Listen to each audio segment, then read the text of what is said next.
Good afternoon সবাইকে। So আজকে আমি বানাতে চলেছি পটল চিংড়ি। এখানে দেখো আমার চিংড়ি মাছ, আমি বড় বড় চিংড়ি ছিল, ওকে, বড় বড় চিংড়িগুলো আমি এরকম পিস পিস করে নিয়েছি।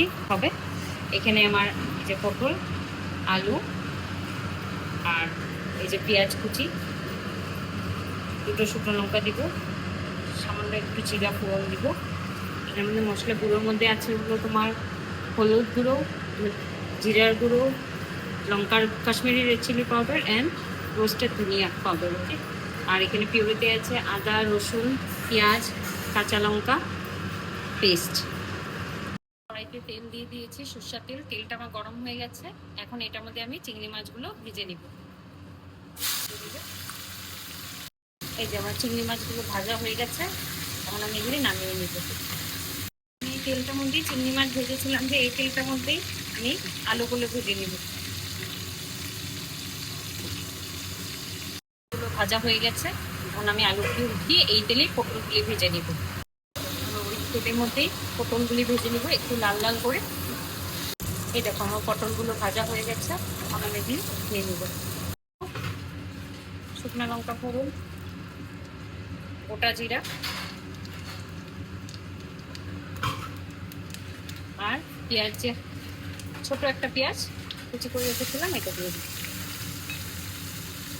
আমি পেঁয়াজটা হালকা লাল লাল হয়ে গেলে তারপর আমি এটাতে মশলা অ্যাড করি।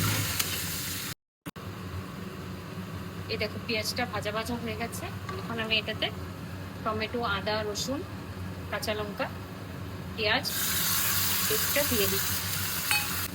কাশ্মীরি রেড চিলি পাউডার, হলদি পাউডার, জিরা পাউডার, ধনিয়া পাউডার, এটা ভালো মতন কষিয়ে নিই। সামান্য একটু জল অ্যাড করে দিয়েছি, দিয়ে মশলাটা আমি এখন ভালো মতন কষাবো।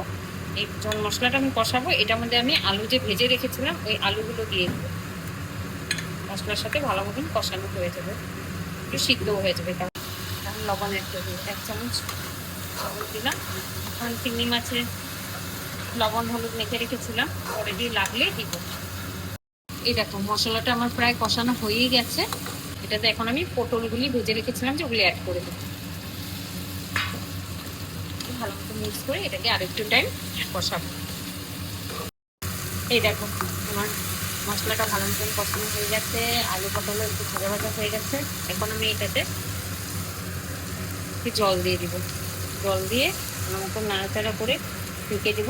আলু পটল সিদ্ধ হওয়া অবধি, তারপর চিংড়ি মাছ দিব, ভাজা চিংড়িগুলো অ্যাড করে দেবো। অ্যাড করে এর জন্য এটা আমি রেখে দিচ্ছি। এখন আমি এখানে মধ্যে দিয়ে দিচ্ছি 1 টিস্পুন ঘি। এটা আমি রোস্টেড গরম মশলা বাড়িতে বানিয়েছিলাম, যে এটা আমি দিয়ে দিলাম।